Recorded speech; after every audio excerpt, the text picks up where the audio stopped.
quite as scary in the daytime. It's the Midland Hotel. And we're back. We're going to head towards Victoria via the Metrolink system. And we can then talk about the infrastructure and public transport, but we are going over to the canal. So let's, with no further ado, over to Victoria. Okay, Manchester, UK. Been planning this for quite some time.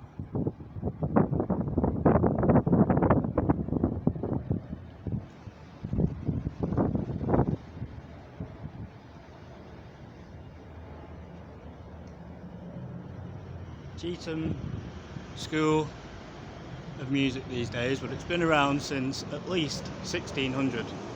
I'm not sure the exact date, but I'm going to say 1600 because we know that's how old it is. That was here before all the fancy structures. You can hear the music that they're practicing. But we're at Hunt's Bank.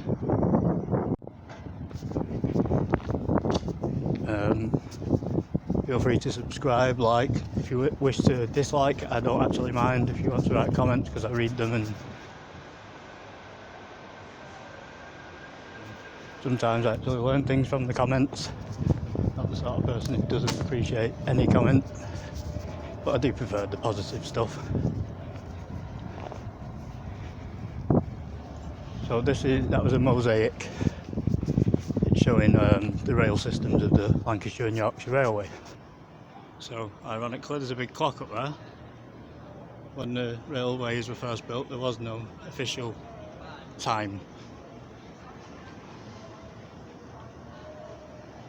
or a worldwide standard of time.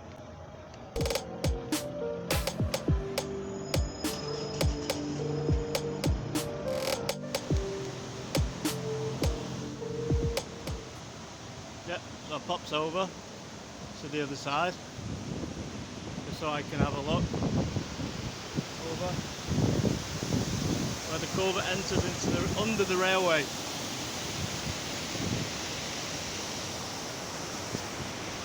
So this is the Manchester, Bolton and Bury Company Canal. This is part one. It's the end of all the canals from Bury all the way down to Manchester. And it's also the start from Manchester Lot 1 up towards Prestowlee. So Robert Stephenson, he created the very first steam line. Train line, that is. Commercial. What I mean by a commercial railway is it has to make profit, has to be useful. There's a lot goes into it.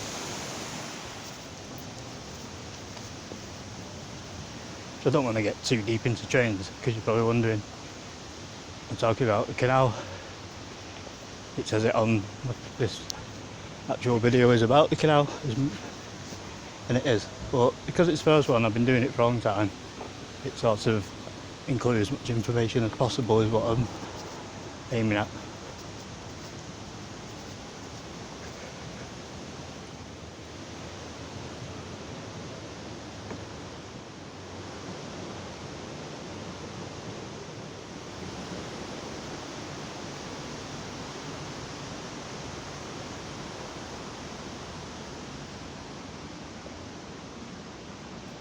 So, and I'll show you getting up the stairs. A bit noisy down there, I know. I'm going to go back to the front now and show you where it comes back out from under the whole train station, which is here. It's important because you wouldn't know Cheetham was a different town from Manchester. And now you certainly won't because they're joined over. But once the river separated the two towns. So we used to have a little cattle bridge that went over that river. Now the railway goes over the river, and this road goes over the railway and the river into the city centre. So lot 1 originally, so the ferry in Bolton Canal leaves from the River Irwell. But at that point in Manchester, it was known as the Irwell and Mersey Navigation. You're gonna have to excuse the noise.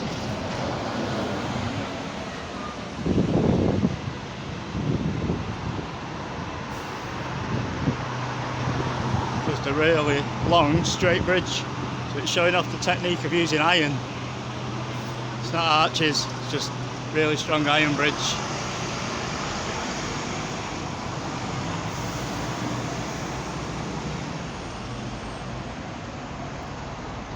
And this is our corporate end of Manchester, which is actually Manchester proper now.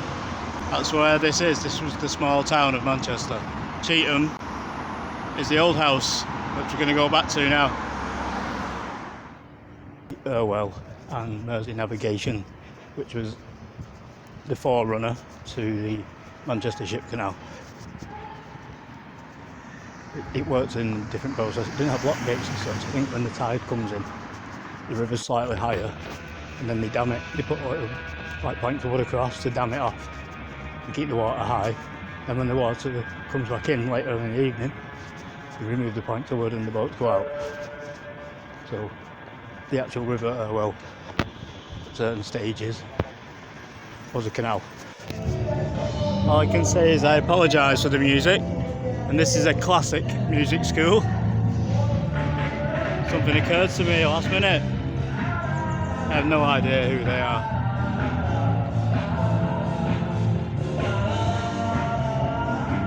I think it's like the Jamiroquai that never made it, but don't shout that out. Front of it, the old building, it's the manor house of Thomas Delaware, given to the church, the cathedral now, in 1421. And guess what? It's Humphrey Chetham. So whether Cheetham Hill's named after him, but that's Chethams or Chethams. So it's not Cheetham after all. Long Millgate. All ancient history, as I said. Old Manchester. We're going to pop back and we've pop back down to where the Irk comes out. I just couldn't resist listening to that music. Hey, I bet Jamiroquai are shaking in the boots. So just for continuity, we can still hear the singer, Return of the Space Cowboy. It's busy at Manchester City Centre at night, so first chance I've had to actually get myself on camera and talk and be confident you can hear me, and it's a windy night, so we're getting the cathedral. Down there I believe would be what's known as a cathedral wharf, or sometimes a church wharf, or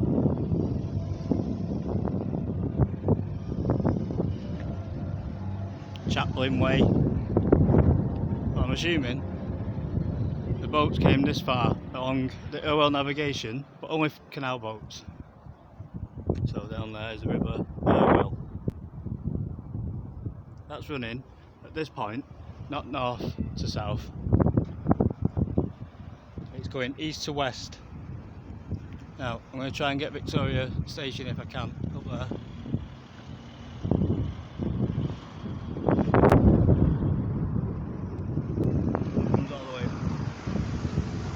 That comes all the way down to here.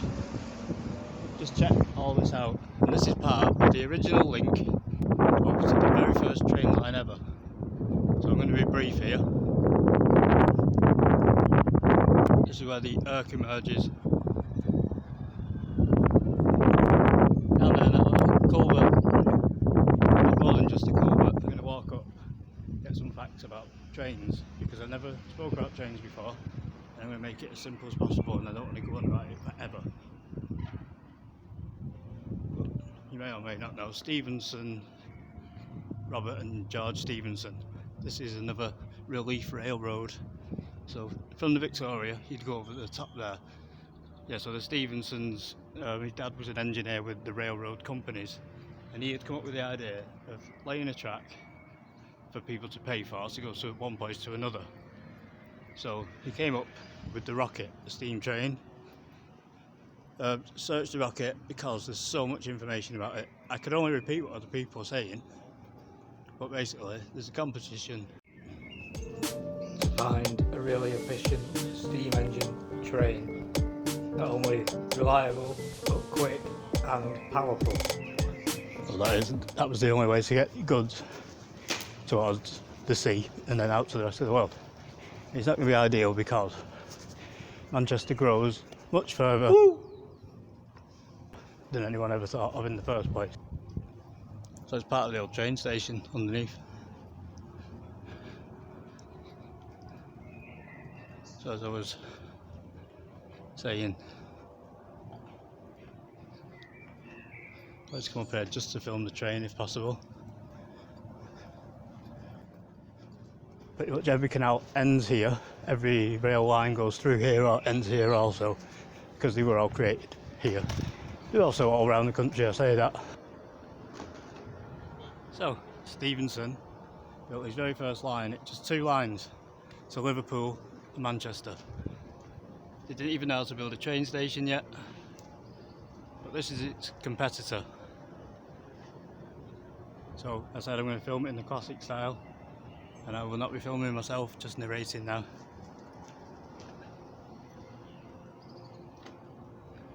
Right. So the Stevenson's train line went from over the Ordsall Cord on the other bank, the south bank of the Irwell. It went from there to Liverpool, but there is one bridge that crosses the Irwell to the north, so I wanted to investigate if it runs alongside the very Bolton Canal, which would be a very historic event. But it crosses very near to it. The original bridge that it was crossing is there. There was a footbridge that has been removed though. There's a lot of railway bridges and viaducts, sorry. There's a lot of aqueducts too. Store Street Aqueduct on the Aston Canal in Manchester. So let's separate Manchester, Salford, because at the start of the Industrial Revolution they're all small towns very near to each other.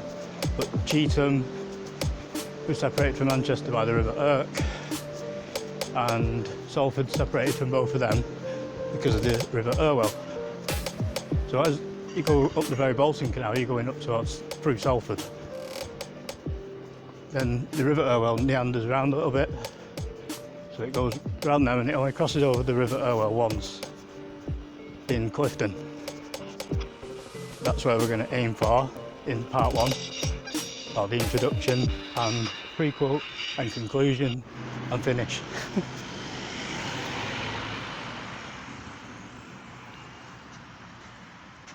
So the original first steam train ever left here. 2-line Manchester to Liverpool. First commercial line. Everyone comments it doesn't look like a railway station, and the lines and the tracks are actually upstairs. And downstairs is office space and stuff. What it is, they didn't know how to build a railway yet, this first one, so no one knows what it should look like. The actual track line is over there. Like I say, that's the actual line of the track. And like I say, that's the actual line of the track up there. But look at that interesting little steam engine. So yeah, we'll jump over. There's a little subway, I suppose. And up there is the original train line. And look at this boiler. So we started off, we were looking at Yorkshire and Lancashire Railway Company. That was their railway station. They owned Manchester Bolton Ferry Company. We had the canal originally. So this is the Rochdale Canal. This is a branch that led underneath all the railway warehouses down to the Irwell. It was an essential link for the Bolton Canal to get up to the Bridgewater Canal. That's what they all wanted to do, get off the navigation of the Irwell and get onto the Bridgewater Canal.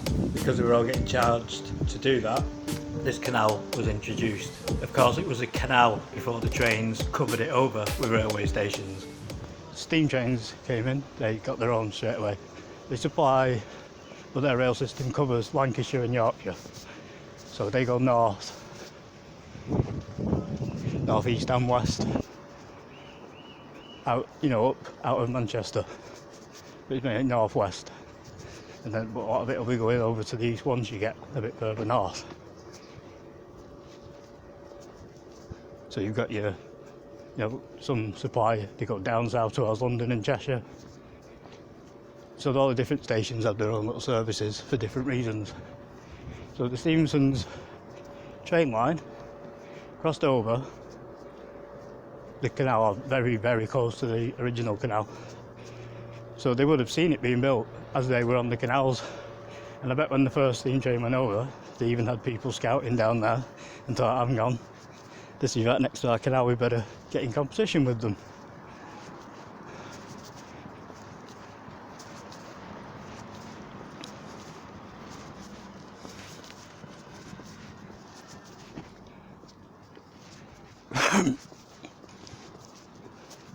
So just one link was found. Pretty brief now, but this is important. So as we left the Rochdale Canal, you could have gone this way down to the Irwell, or branch off all over the place, and that's not really documented.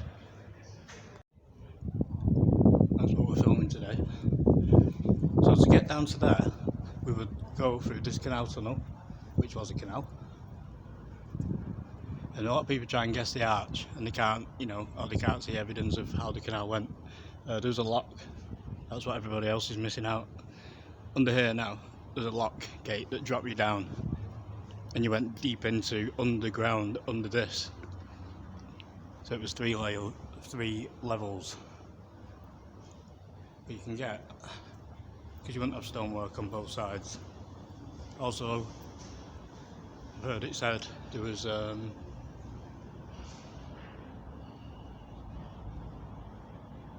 air raid shelters from the Second World War, and no one seems to have found those. No, it actually was the air raid shelter. They drained the canal and they blocked up both ends of it. And because the canal went into disuse after the Second World War, it was never, they never knocked those walls down, and they filled it in with rubble, because this station went into disrepair too. And this had been restored as like an events venue. So we don't need to follow it all the way down, because, as I say, we're doing it old school style. I'll walk back through the tunnel and I'll show you the lock system that would have been here, that did exist. It's one of my first archive footage videos I ever saw. And he discovered this and filmed it, the whole lock system and everything, and he found an old warden's hat from the Second World War, the old towpath stones. So like Lancashire, Yorkshire Railway Company, and it covers over the Irk. Like I say, that formed the border, so that border's now missing. But it isn't, it's still there, it's under the railway. So I think that's something to do. It's showing that it's not Manchester, it's going to cover Salford, Cheetham Hill, Bury way towards Lancashire. And this is an old canal tunnel.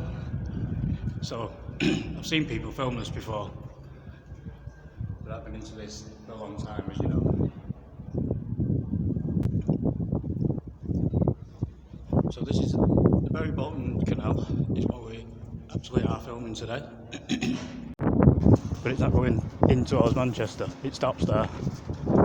So that was linked to the original Stevenson's line that they also called where we're going to start.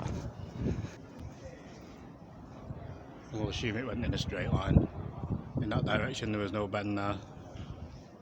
As we say, we came through from the Rochdale Canal, so I don't need to film anymore. So I've showed you some interesting facts as I've walked around. When I show you this board, it shows all the people who died who worked for the Lancashire and Yorkshire Railway in the First World War. An interesting fact is, well, try and work out who ran the railways for 4 years. Before I answer, here's a clue. Yes, womankind. So yes, and this is exactly 100 years ago. I'm going to say they're claiming independence now, but when they were needed, they ran the railways just like anybody else. They're also making ammunitions, running the country, really. And all these people never returned as well, which is the sad part. So I like to dedicate for the memory of it. So the Lancashire Yorkshire Railway, the people who died on our behalf, I'd like to say thank you and dedicate this video to those people, but I won't mention that again. And believe it or not, we won't be mentioning railways again. So we've got some of the history. I'm going to explain something about hydraulic systems now. So down there, just before we head up on the canal, that's a hydraulic system. Now it's not powered by water. It's hydraulic system drawing the water from the canal. River, sorry. So it's drawing water from the pressure it'll be needed. So the idea is now, instead of having individual boilers in individual mills, people want power in their homes towards the 1900s.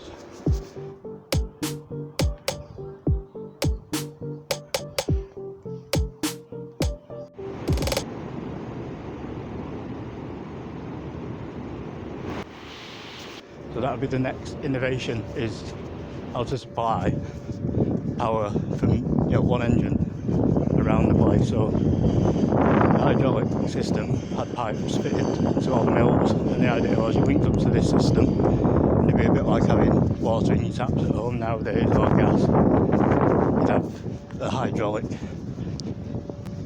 pressure in your house to power things, and things like the cooking implements, etc.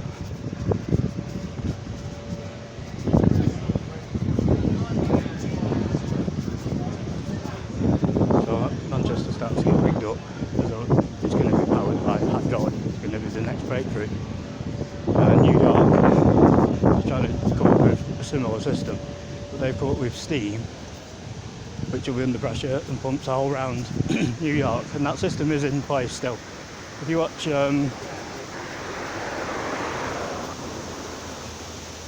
so this is the last lock of the Rochdale Canal. This is the last bridge as it enters the Bridgewater Canal. That's Bridgewater House, which is the lockkeeper's house for the Bridgewater. The Duke of Bridgewater owned this canal lock, so to get anywhere near this canal you have to pay a toll. Yeah, so if you watch certain movies, you'll get movies like where Superman's fighting a supervillain under the streets in New York, and all the lids are blowing off the street, covers in the sewers or the drains, but it's not. It's actually, that is trying to show the steam powered system that is under New York. So the pressure is all released during them fights, and it's all the hubcaps are flying in the air and civil engineer covers. So it was a practical use. It went into use but was never used. Neither was the hydraulic system. It was a practical. It was in use, but the forerunner and the winner of this sort of individual power for individual places with one major power station was of course electricity. So these are the forerunner to having electricity. Exploring Manchester's Lost Canal Tunnel. The discovery. We clambered down a huge pile of illegally tipped rubbish. The tunnel. Obviously there's gas as well being pumped underground, so they've tried that system, but it's very dangerous, very volatile, a lot of explosions, but that's what they were using to light the street lights with.